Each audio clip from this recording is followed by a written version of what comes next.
This phrase is for classical education.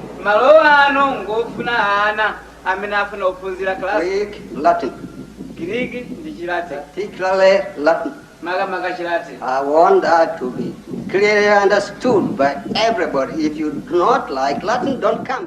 Hello, my name is Ungweru Munthali and I learn at Kamuzu Academy in Malawi in Africa.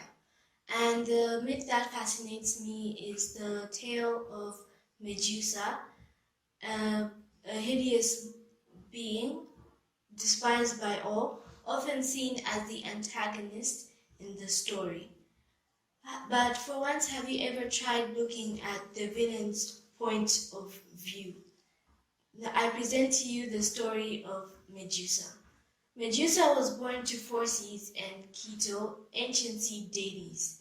They had several monstrous offspring, including Medusa and her Gorgon sisters, Steno and Uriel. While Steno and Uriel were immortal, Medusa was mortal.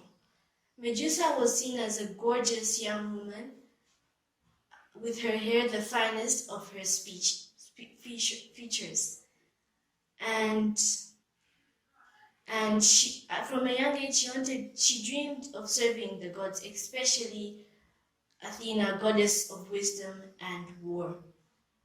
And her dream became a reality when she started serving the god. She started serving as a priestess in Athena's temple and took a vow of chastity, which is the state of not marrying anyone. From then on, even though she attracted many men, she remained single and stayed loyal to her vow. Athena then noticed that people went to her temple not to worship her, but to bask in Medusa's beauty. And people often compared Medusa's beauty to Athena's and saw it as even greater. This may have caused tension, and Athena may have gotten jealous and could have led to the reasons why she cursed Medusa. Then it all came tumbling down when Poseidon, god of the sea, caught interest in Medusa. Some versions say he pursued her, another says he seduced her, and others say he assaulted her. From then on, Poseidon tried to pursue Medusa, but each time she rejected. Some say Poseidon and Athena had an argument, and Poseidon wanted to find a way to bring shame to Athena's name. And when he found out that Medusa was a priestess of Athena's temple, he knew exactly how to do so. So then he was fed up and he finally asked Medusa one last time, but she rejected him once more. In fear of Poseidon's wrath, Medusa ran into Athena's temple, expecting the goddess to save her, but she didn't. Cornered by Poseidon, he assaulted her in Athena's temple. And when Athena found out, she was enraged, not at Poseidon, but Medusa, for defiling her sacred space. And so she cursed Medusa, replacing her beautiful golden hair with slithering snakes, and cursed her with a gaze that could turn anyone into stone.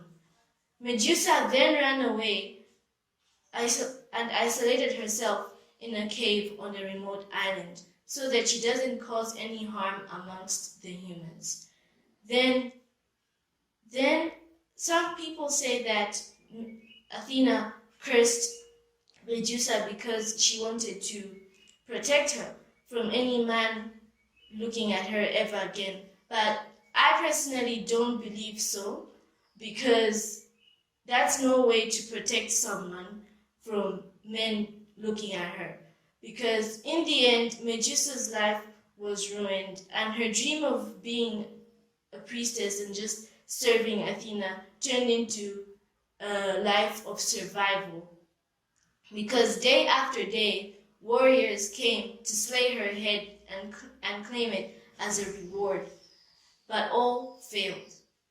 And until the hero Perseus, the so-called hero Perseus, came while Medusa lay asleep. He was blessed with gifts from the gods, for example, winged sandals from Hermes to fly, and a curved sword to decapitate her, and a magic satchel to carry her head safely, and finally a mirrored shield from Athena herself. And just knowing that Athena helped to murder Medusa just shows how jealous she was of Medusa's beauty, to an extent that she wanted her gone and dead. And Perseus succeeded in his mission and used Medusa's head to conquer over his enemies like the sea monster Cetus and King Polydictes, who wanted to marry his mother. In the end, Medusa's head was returned to Athena, and Athena placed Medusa's head on her shield, the Aegis. And honestly, that to me is not a symbol of protection, but more of disrespect, because Athena went all the way from cursing her to help in murdering her, and now just places her head on her shield. And that's honestly unjust, and Medusa didn't deserve any of that. And I sympathize with her because even in the modern world, sexual assault is seen as a very serious situation and even leads to trauma. And I just put myself in Medusa's shoes, staying in that cave.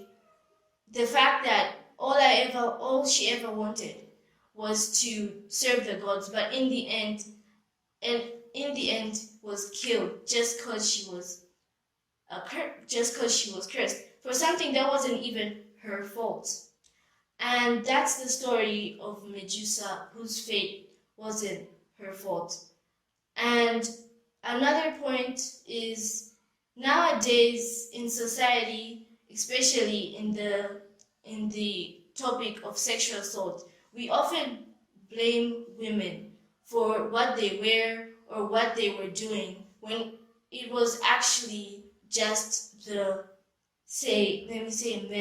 man's fault for not keeping to himself. And I'd just like to say that Medusa deserves justice, and all women in the world also deserve justice, because it's not fair for how they get blamed for something that wasn't even their fault, and they get trauma. In the end, they get trauma, and they just feel bad and guilty for something that wasn't their fault. In the end, the story of Medusa holds themes of beauty, betrayal, vengeance, and overall death. What I learned from the story of Medusa is how even the people you trust the most, just like how Medusa trusted Athena so much, even though Athena didn't help her, she ended up dying and she was betrayed. So it just shows how in this world, trust is a very hard thing to find, because you can serve someone, you can be very devoted, but in the end they can just betray you so very easily. And I also learned that I also get from Medusa, like, she's an inspiration to me because she stuck to her morals. Even though she was very beautiful, she stayed loyal to the goddess. That's all I have to say.